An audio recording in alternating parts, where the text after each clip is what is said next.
Ronaldinho became famous for smiling, the most recognizable grin in football. Flashed at defenders he'd just embarrassed, at crowds he'd just silenced, at teammates he'd just made look better than they were.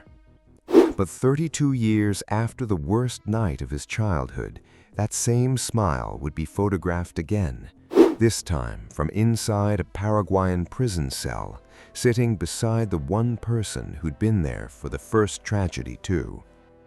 Before Ronaldinho became a magician, he was an 8-year-old boy whose entire world changed in a single night. To understand the smile, you first have to understand what it survived. Ronaldinho grew up in Porto Alegre in southern Brazil, the youngest of 3 children in a football-obsessed household. His father, João, played for an amateur club and worked as a car park attendant at Grêmio to make ends meet. His older brother, Roberto, known as Assis, was already being talked about as one of the most promising young footballers in the state. Long before anyone outside the family had heard the name Ronaldinho, there was a household built entirely around the belief that this family had something rare running through it, and that Assis was going to be the one to prove it. Then, in 1988, everything changed. Assis had just signed his first serious contract with Grêmio, and the club rewarded him with a house in a more affluent part of the city, a proper home with a swimming pool, the kind of luxury the family had never had access to before.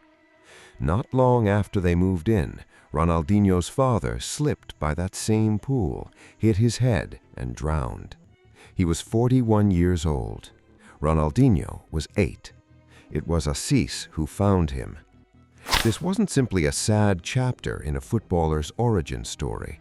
It was the moment that rewired an entire family's future, all at once, inside a house that was supposed to represent everything finally going right for them. In the aftermath, Assis stopped being just an older brother.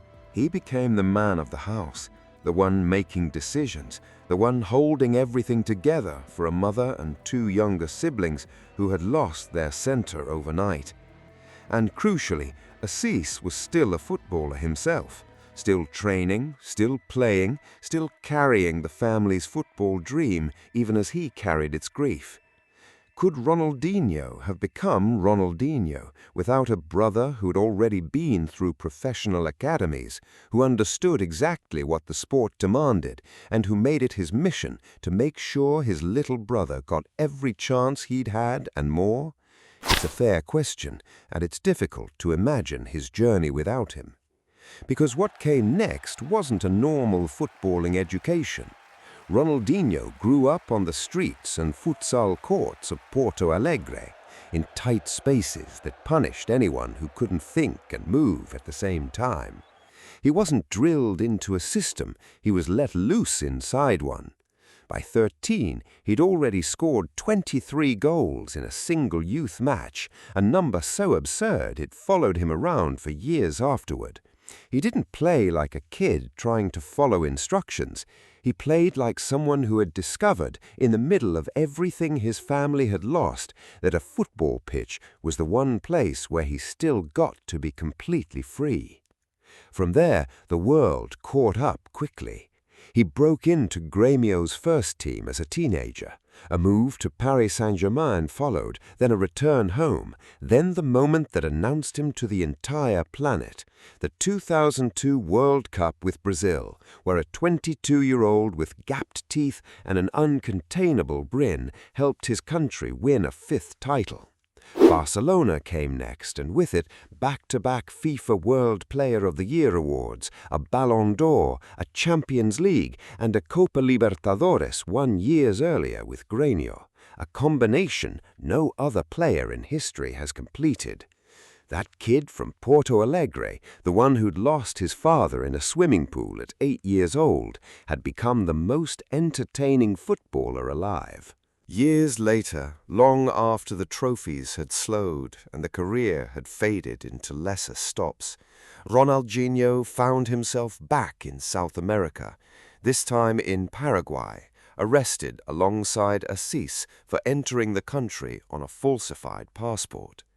He spent 32 days in a Paraguayan jail before house arrest, sharing a cell block with his brother, the same brother who had pulled him out of the water 32 years earlier, the same brother who had spent a lifetime standing between Ronaldinho and whatever the world was about to throw at him next.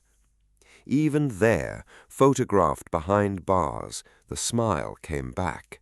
It wasn't the same tragedy revisited. It was proof of exactly how deep that original bond still ran, decades after the night it was forged. Ronaldinho spent his career making football look like a game, like something joyful and weightless, even though he understood better than almost anyone else how quickly life could take everything away. Maybe that's why, every time he stepped onto a pitch, he played like a man who knew exactly how lucky he was to still be standing on one. The world remembers Ronaldinho for the magic, but the magic started long before the world was watching, in a house with a swimming pool, on the worst night of an 8-year-old's life. If you enjoyed this video, please consider subscribing, leaving a like, commenting below, and sharing it with other football fans. Thank you for watching.